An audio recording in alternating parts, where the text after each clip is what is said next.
Magandang gabi Pilipinas, kung mahal detalyo sa mga pangunahing balita. Malawak at matindi ang epekto ng tatlong weather system na magkasunod na nanalasa sa malaking bahagi po ng Pilipinas.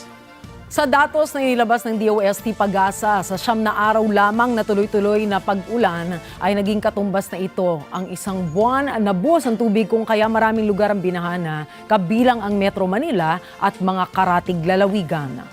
At sa kabila nito, tiniyak naman ng Department of Public Works and Highways o DPWH ang mga inisyatibo na ginagawa ng gobyerno katuwang ang lokal na pamahalaan para mabilis na humupa ang tubig baha. Kunin natin ang live report ni Madeline Villar Moratillo. Mads! Yes, Alex, ang sabi ng Pag-asa, simula bukas, inaasahan na unti-unti na mababawasan yung mga pag-ulan na nararanasan sa bansa. Pang-isang buwang ulan na umano ang bumuho sa loob lang ng 9 na araw. Umula nitong Agosto 1 hanggang 9. Yan ayon sa Pag-asa ay dahil sa pinagsamang bagyong Luis, Maymay at Habagat. Kahit na sa labas pa ng Philippine Area of Responsibility, nakaapekto rin umano ang bagyong Dolphin. Sa datos ng Pag-asa, naitala sa Bagyo ang pinakamalakas na buhos ng ulan na ang naranasan nila pang 1.5 buwan na.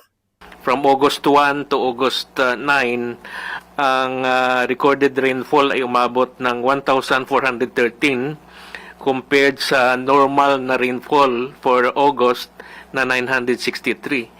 So halos 1.5 buwang ulan ang binuhos sa 9 na araw lamang. Sa datos ng Office of the Civil Defense, 12 ang nasawi, 8 ang naiulat na nawawala at 11 ang sugatan mula sa Ilocos Region, Cordillera Administrative Region at Calabarzon. Nasa higit 1.3 milyong individual o katumbas ng higit 384,000 pamilya ang naapektuhan ng magkakasunod na bagyo at pinalakas na habagat. Kabilang sa mga naapektuhang rehiyon ay sa National Capital Region, Ilocos Region, Cagayan Valley, Cordillera Administrative Region, Central Luzon, Calabarzon, Mimaropa, Bicol Region, Western Visayas at Zamboanga Peninsula. Patuloy naman ang monitoring ng Department of Public Works and Highways sa mga binahang lugar. Tiniyak naman ni DPWH Secretary Vince Dizon ang patuloy na pakikipag-ugnayan sa mga lokal na pamahalaan sa iba pang lugar sa bansa na patuloy na nagkakaranas ng baha. Katuwang ang Metro Manila Development Authority, nagpapadala din anya sila ng mobile pump para mapahupa agad ang baha. Kinumpirma rin ni Dizon na sisimulan na nila ang mga inisyatiba kontra baha sa Cavite. Ang Kawit, Noveleta, Bacoor, yan talaga ang catch basin na pinupuntahan ng daloy ng tubig mula sa mga bundok ng Cavite. So, kasi dyan talaga lahat ng bagsak ng tubig. Tapos, ang problema, coastal pa yan. So, both tubig galing sa bundok, tubig galing sa dagat ang kailangan kontrolin natin dyan. Ang Department of Social Welfare and Development o DSWD, tiniyak naman ang patuloy na pamamahagi ng family food packs at iba pang non-food items sa mga biktima ng kalamidad.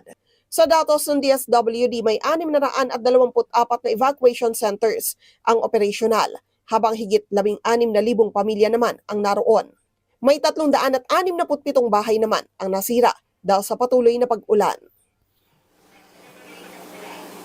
Ang Department of Health pinagana na ang kanilang leptospirosis at dengue fast lane sa mga ospital.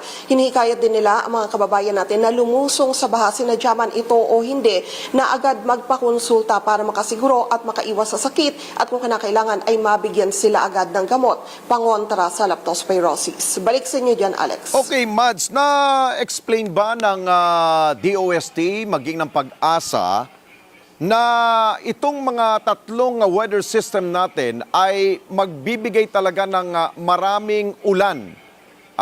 Beforehand, nabisuhan ba natin ang mga local government units ito? Di ba may komunikasyon ang Pag-asa at sa LGU. Lalo na, naitala sa Baguio ang higit sa 1,000 milimetro.